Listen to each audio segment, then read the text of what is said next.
पाहूयात विविध क्षेत्रातल्या काही महत्त्वाच्या बातम्यांचा सुपरफास्ट आढावा। पोलिसांच्या वाहनातून महायुतीच्या उमेदवारांना आर्थिक रसद पुरवली जाते अशी माहिती काही अधिकाऱ्यांनी दिली आहे, असा आरोप शरद पवारांनी पत्रकार परिषदेत केला आहे। रसद पुरवण्याच्या पवारांच्या आरोपावर फडणवीसांनी प्रत्युत्तर दिलं। मलाही त्यांच्या काळात असं चालायचं असं काही लोक सांगायचे, कदाचित त्यांना त्याचा भास होत आहे असा टोला फडणवीसांनी लगावला। पवारांच्या टीकेला फडणवीसांनी प्रत्युत्तर देत कदाचित त्यांना आता भास होत आहे असं वक्तव्य केलंय। उपमुख्यमंत्री देवेंद्र फडणवीसांची पहिली प्रचार सभा 6 तारखेला होणार आहे। गोपीचंद पडळकरांसाठी जतमध्ये देवेंद्र फडणवीस सभा घेणार आहेत। राज ठाकरेंची पहिली सभा 4 नोव्हेंबरला ठाण्यामध्ये पार पडणार आहे। ठाण्याच्या ब्रह्मांड सर्कलवर या सभेचं आयोजन करण्यात आलंय। बुलढाण्याच्या चिखलीमध्ये बीएसपीचे उमेदवार शंकर चव्हाणांवर 40-50 जणांकडून जीवघेणा हल्ला करण्यात आला। या हल्ल्यामध्ये चव्हाण गंभीर जखमी झाले असून अतिदक्षता विभागात त्यांच्यावर उपचार सुरू आहेत। भाजपचे बंडखोर नेते गोपाळ शेट्टी यांनी सागर बंगल्यावर देवेंद्र फडणवीसांची भेट घेतली। पक्षातील काही जण पक्षाला हानी पोहोचवण्याचं काम करत आहेत, पण मी पक्षाच्या हिताचा निर्णय घेणार, पक्षानं काढलं तरी पक्ष सोडणार नाही असं गोपाळ शेट्टी म्हणाले। मी माझ्या उमेदवारीवरच ठाम आहे, मी निवडणूक लढवणार अशी भूमिका गोपाळ शेट्टींनी घेतली। पक्ष सोडणार नाही हे पहिल्याच दिवशी सांगितलं होतं असं शेट्टी म्हणाले। महायुतीशी चर्चेविना राज ठाकरेंनी उमेदवार दिल्यानं माहीमचा घोळ झाला असं एकनाथ शिंदे म्हणाले, तर सरवणकरांचे कार्यकर्ते निवडणूक लढवण्यासाठी आक्रमक आहेत असं शिंदेंनी सांगितलंय।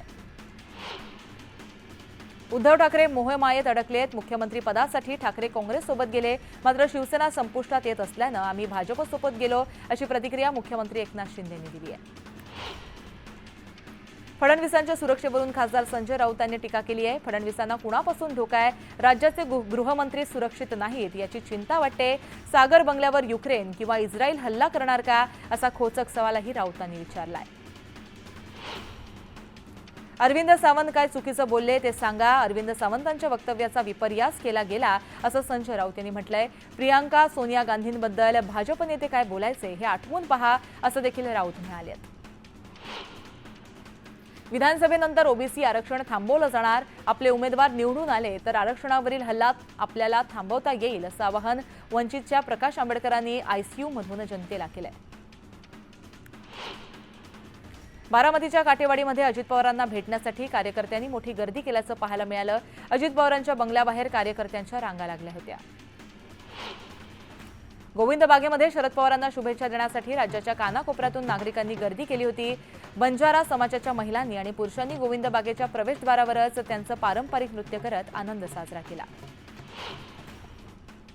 दरवर्षीप्रमाणे यंदाही शिवाजी पार्क परिसरामध्ये मनसेकडून कंदील लावण्यात आले, मात्र हे कंदील आता हटवण्यात आलेत। कंदिलावर मनसेचं इंजिनाचं चिन्ह असल्यामुळे याला ठाकरे गटाकडून आक्षेप घेण्यात आला होता।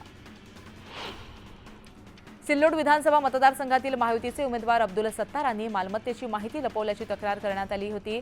या तक्रारीची निवडणूक आयोगानं गंभीर दखल घेऊन 24 तासात माहिती देण्याचं निवडणूक अधिकाऱ्यांना निर्देश दिलेत। शिराळ्यातील भाजपचे बंडखोर सम्राट महाडिक आज भूमिका करणार जाहीर। अखेर मुख्यमंत्री एकनाथ शिंदेंसोबत झालेल्या भेटीनंतर सम्राट महाडिक हे उमेदवारी मागे घेण्याची शक्यता। कोल्हापूरचे आमदार जयश्री जाधव यांनी शिवसेनेत प्रवेश केल्यानं सतेज पाटील आणि राजेश क्षीरसागर आमनेसामने आले। जयश्री जाधव यांच्यावर अन्याय करता आणि फोडाफोडीचे आरोप कसे करता असा सवाल क्षीरसागर यांनी सतेज पाटलांवर केलाय। माझी निवडणूक पवार साहेबांच्या विरोधात नाही तर देवदत्त निकमांच्या विरोधात आहे। पवार आदरस्थानी आहेत, त्यांना कधी अंतर देणार नाही असं वक्तव्य दिलीप वळसे पाटलांनी केलंय। जनसुराज्य शक्ती पक्षानं कोल्हापुरात 4 जागांवरून उमेदवारी दिली आहे। त्यापैकी चंदगड आणि करवीर या 2 मतदारसंघांमध्ये बंडखोरी करण्यात आली। चायना एन्सिनवर केलेल्या वक्तव्याप्रकरणी अरविंद सावंतांनी दिलगिरी व्यक्त केली आहे। दरम्यान रेवन्ना रेड्डी, गुलाबराव पाटील, संजय राठोड अशा नेत्यांवर कोणता गुन्हा दाखल झाला असा सवालही सावंतांनी उपस्थित केला। सावंतांनी व्यक्तिगत वक्तव्य केलं असं वाटत नाही। काही जणांकडून निवडणुका आल्यामुळे जाणीवपूर्वक वाद पेटवण्याचा प्रयत्न केला जात असल्याचा आरोप शरद पवारांनी केलाय। अरविंद सावंतांनी वापरलेली भाषा फक्त उद्धव ठाकरेंची सेना वापरू शकते असा हल्लाबोल किरीट सोमय्यांनी केला। या प्रकरणी उद्धव ठाकरेंना माफी मागावी, त्यांनी माफी मागितली पाहिजे अशी मागणी देखील सोमय्यांनी केली आहे। महिलांबाबतचे अपशब्द बोलणारे शिवसैनिक बाळासाहेबांचे खरे शिवसैनिक होऊच शकत नाही असा हल्लाबोल नवनीत राणांनी केला। निवडणुकीत राज्यातील सर्व बहिणी उत्तर देतील असं देखील राणांनी म्हटलंय। सोलापुरात 6 नोव्हेंबरला मनसे अध्यक्ष राज ठाकरे यांची तोफ धडाडणारे मनसे उमेदवारांच्या प्रचारासाठी राज ठाकरे 6 नोव्हेंबरला सोलापुरात मुक्कामी असणार आहेत।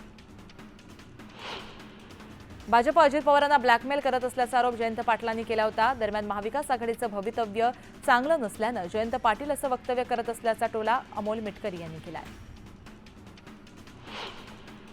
राम शिंदे 4.5 वर्ष कर्जत जामखेडमधून गायब होते। निवडणुकीच्या तोंडावर ते उगवले असा टोला रोहित पवारांनी लगावला। राम शिंदेंसाठी ही निवडणूक अत्यंत कठीण आहे असं देखील पवार म्हणाले।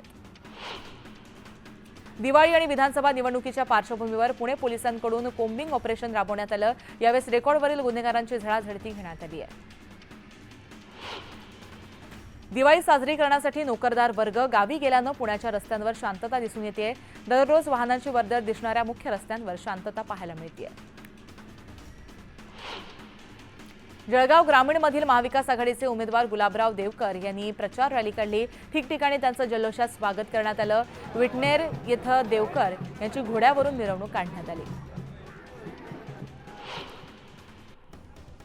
पुढची महत्त्वाची बातमी आपण पाहतोय। श्रीनगरच्या खानियार या भागामध्ये सुरक्षा रक्षक आणि दहशतवाद्यांमध्ये गोळीबार सुरू आहे। 1 ते 2 दहशतवादी या ठिकाणी लपल्याची शक्यता वर्तवली जाते। त्यामुळे परिसराला जवानांनी घेराव घातलाय। श्रीनगर के खानियार इलाके में मुठभेड़ अभी भी जारी है। दरअसल सुरक्षा बलों को रात के समय पर सूचना मिली थी कि एक मिलिटेंट जो है इस मकान में छुपा हुआ है। तब से लगातार इस एरिया को कॉर्डन में लिया गया है। मेरे पीछे आप देख सकते हैं कि सुरक्षा बलों की तैनाती, जिसमें जम्मू कश्मीर पुलिस का स्पेशल ऑपरेशन ग्रुप, सीआरपीएफ की क्विक रिस्पॉन्स फोर्स, और लगातार अभी भी गोलीबारी जो है वहाँ पे जारी है। सुरक्षा बलों ने पहले सिविलियंस को बाहर निकाला, उसके बाद इस ऑपरेशन को जारी रखा। सुरक्षा बलों के पास सूचना ये थी कि कुछ मिलिटेंट जो है खानियार के इलाके में है। आप रोज़ श्रीनगर में एनकाउंटर जो है होते हुए नहीं देखते, बट क्योंकि श्रीनगर में एक इनपुट मिला था सुरक्षा बलों को कि यहाँ पे मिलिटेंट छुपे हुए हैं, तो कहीं ना कहीं सुरक्षा के लिहाज से ये ज़रूरी बन चुका था फोर्सेस के लिए कि यहाँ पे एनकाउंटर करें। अब देखते हैं मेरे पीछे भी फोर्सेस को अभी भी लाया जा रहा है और लगातार इस इलाके में फोर्सेस का आना जाना जो है लगातार जारी है। दरअसल सुरक्षा बल जो है इस इलाके में ऑपरेशन अपना सुबह से ही जारी रखे हुए हैं। फोर्सेस कोशिश कर रही हैं कि आपने अभी धमाका सुना और सुरक्षा बल लगातार यही प्रयास कर रहे हैं कि एनकाउंटर को जल्द से जल्द खत्म किया जाए, क्योंकि श्रीनगर हसास इलाका है और श्रीनगर जो शहर में जब ऐसे गतिविधियां होती हैं तो सुरक्षा बल जल्द से जल्द एनकाउंटर को खत्म करने की कोशिश करते हैं। लेकिन सुरक्षा बल अभी भी इलाके में आ रहे हैं और ये प्रयास किया जा रहा है कि जो भी मिलिट्री इसमें फंसा हुआ है उसको जल्द से जल्द न्यूट्रलाइज किया जाए। कल रात को बडगाम में 2 नॉन लोकल्स पर हमला किया गया था, इसमें 2 नॉन लोकल जो घायल हुए थे।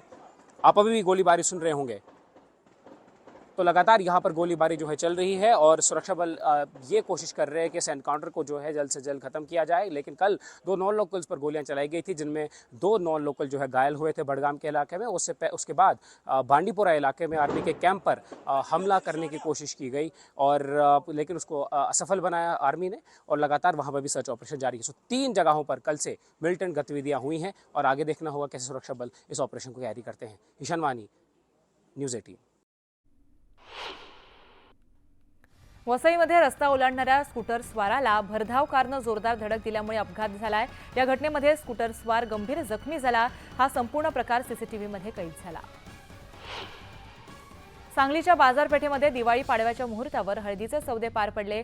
दरम्यान राजापुरी हळदीला 17,000 इतका उच्चांकी दर मिळाला। भरधाव वेगानं सायकल चालवणं एका युवकाच्या जीवावर बेतलंय। भरधाव वेगानं सायकल चालवताना नियंत्रण सुटल्यानं सायकल भिंतीवर आदळून एका युवकाचा मृत्यू झाला। नीरज यादव असं या युवकाचं नाव आहे। पुण्यात धान्य, डाळी आणि कडधान्य वापरून मुख्यमंत्री एकनाथ शिंदे यांची रांगोळी साकारण्यात आली आहे। रांगोळीवर मुख्यमंत्र्यांचा पाठीराखा असा उल्लेख करण्यात आला। यावल तालुक्यातील सातपुड्याच्या पायथ्याशी असलेल्या हरिपुरामध्ये आदिवासी बांधवांकडून बैलपोळा सण साजरा करण्यात आला। नैवेद्य दाखवून बैलाचं पूजन करण्यात आलं। निवडणुकीच्या पार्श्वभूमीवर चिपळूणमध्ये पोलिसांकडून रूट मार्च काढण्यात आला। नागरिकांनी कायदा आणि सुव्यवस्था राखण्याचं आवाहन पोलिसांनी केलंय। गोंदियाच्या सालेकसामध्ये पोलिसांकडून अवैध दारू भट्टीवरती धाड टाकण्यात आली। या कारवाईमध्ये 1,10,300 रुपयांचा मुद्देमाल जप्त करण्यात आला। सांगलीच्या पलूस तालुक्यामध्ये वादळी वाऱ्यासह जोरदार पावसानं हजेरी लावली। पावसामुळे द्राक्ष बागांचं मोठ्या प्रमाणात नुकसान झालं। जळगाव शहरातील विमानतळावरून सध्या 5 मार्गावर विमानसेवा सुरू आहे। त्यातील 4 मार्गावर जळगावकर प्रवाशांचा भरघोस प्रतिसाद मिळतोय। पुणे, गोवा, अहमदाबाद आणि मुंबई या मार्गावरील पुढील आठवड्याभराचं किमान 70% बुकिंग हे आता झालेलं आहे। पुणे शहरामध्ये लक्ष्मीपूजनाच्या दिवशी फटाक्यांच्या आतिषबाजीमुळे 35 ठिकाणी आगीच्या घटना घडल्या। अग्निशमन दलाच्या तत्परतेमुळे हानी टळली।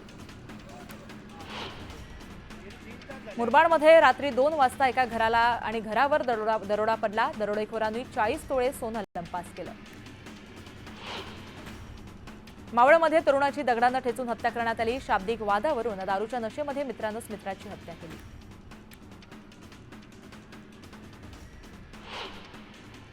नाशिकच्या गंधर्व नगरी नाशिक रोड भागामध्ये वाहनांची तोडफोड करण्यात आली। माजी नगरसेवक अंबादास पगारे आणि शिंदे सेनेचे पदाधिकारी संग्राम फडके यांच्या वाहनांची तोडफोड करण्यात आली। अमळनेरमध्ये महायुतीचे उमेदवार अनिल पाटील आणि खासदार स्मिता वाघ यांनी दिवाळी भेट पदयात्रा काढली। पदयात्रेदरम्यान व्यावसायिक आणि व्यापाऱ्यांना दिवाळीच्या शुभेच्छा दिल्या। रत्नागिरी जिल्ह्यामध्ये ठिकठिकाणी जोरदार पाऊस सुरू असल्यामुळे भातशेती उद्ध्वस्त होण्याच्या मार्गावर आहे। भातशेती पीक पावसामुळे वाचवण्यासाठी शेतकऱ्यांनी यांत्रिक भात कापणीवर भर दिला आहे। छत्रपती संभाजीनगरातील वाळूज उद्योग नगरीतील इंडस्ट्रीयल साहित्याची विक्री करणाऱ्या एका दुकानाला आग लागल्याची घटना घडली। आगीमध्ये दुकानाची स्टेशनरी साहित्य जळून खाक झालंय।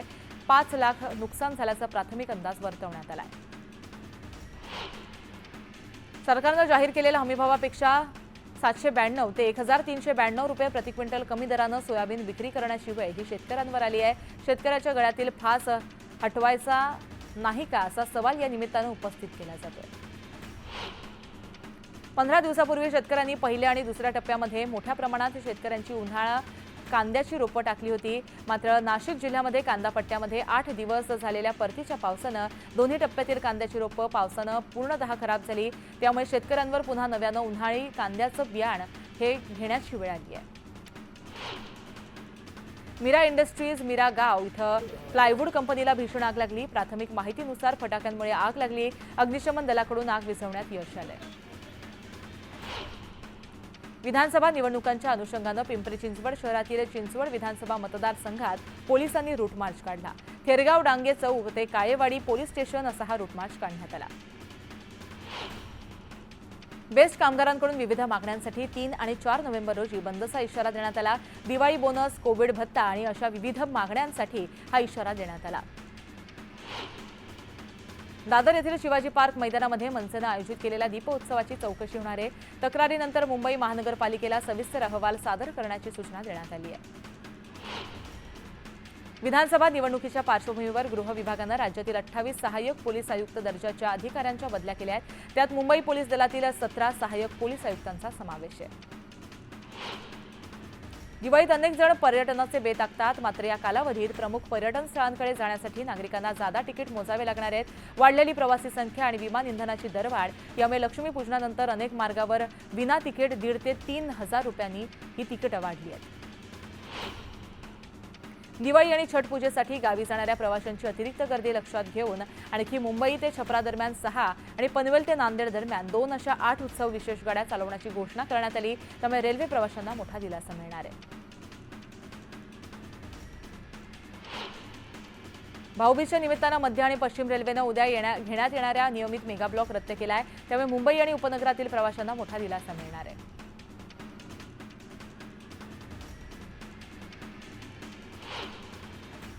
घरांच्या किमती जाहीर केल्या नसल्या तरी सिडकोच्या गृह योजनेला ग्राहकांचा उदंड प्रतिसाद मिळतोय।